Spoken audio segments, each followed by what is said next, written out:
hallettik.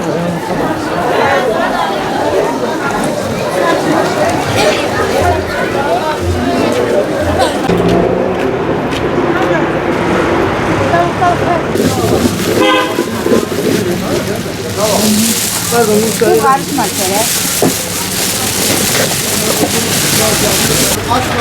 Bilmiyorum, çok güzel kokuyor. Dur dönsün çekeceğim. Sen önden şeker.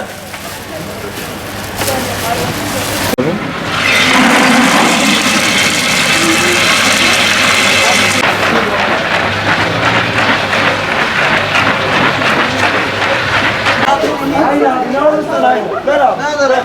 Tamam ben buradan halledeyim. Var mı yanında? Ödük yok.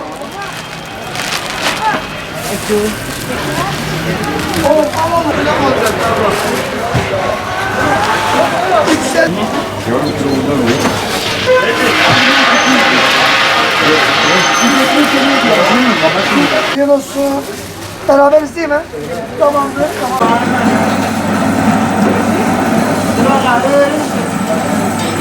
Şu anda bayram yaklaştığından dolayı biraz daha yoğunlaşmaya başladı vesaire. Müşteriler kent şeker, şölen şeker vesaire uygun şeker olarak tercih ediyorlar. Daha çok müşterilerin istedikleri şey yılların vermiş olduğu güvendikleri yerlerden almak istiyorlar. Çerez de satışlarımız arttı bayramdan nedeniyle.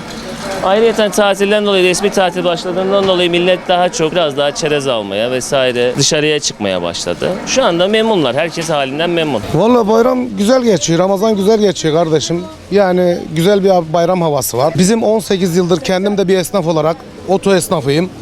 Ticaretten anlarım ama buranın ticareti ve esnaflıkları dört dörtlük. 10 numara 5 yıldız. 18 yıldır değişmeyen adresimiz burası. İbrahim'den buraya geliyoruz. Tabii şeker almaya geliyoruz, çerez almaya geliyoruz. İşte bizim değişmeyen kültürümüz 40 yıllık hatırı olan kahvemiz var ya, onun yanına lokumdur, işte Türk kahvesidir falan filan. Yani bayram güzel bir şenlik havasında geçecek inşallah, Allah kısmet ederse. Hanımla geldik, çoluk çocuk, ama hanımın dediği değil benim dediğim oluyor, onu söyleyeyim ha bak Antepliler, hanımın dediğini yapmayın. Siz kendi bildiğinizi yapın, iyisini alın.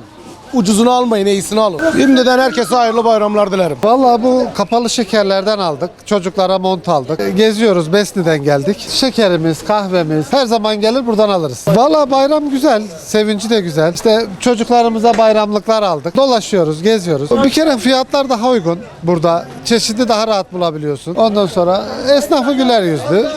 Yani mutluyuz. Biz genelde gelip büyük alışverişimizi Gaziantep'ten yapıp gidiyoruz. Herkese hayırlı bayramlar. Hallettik.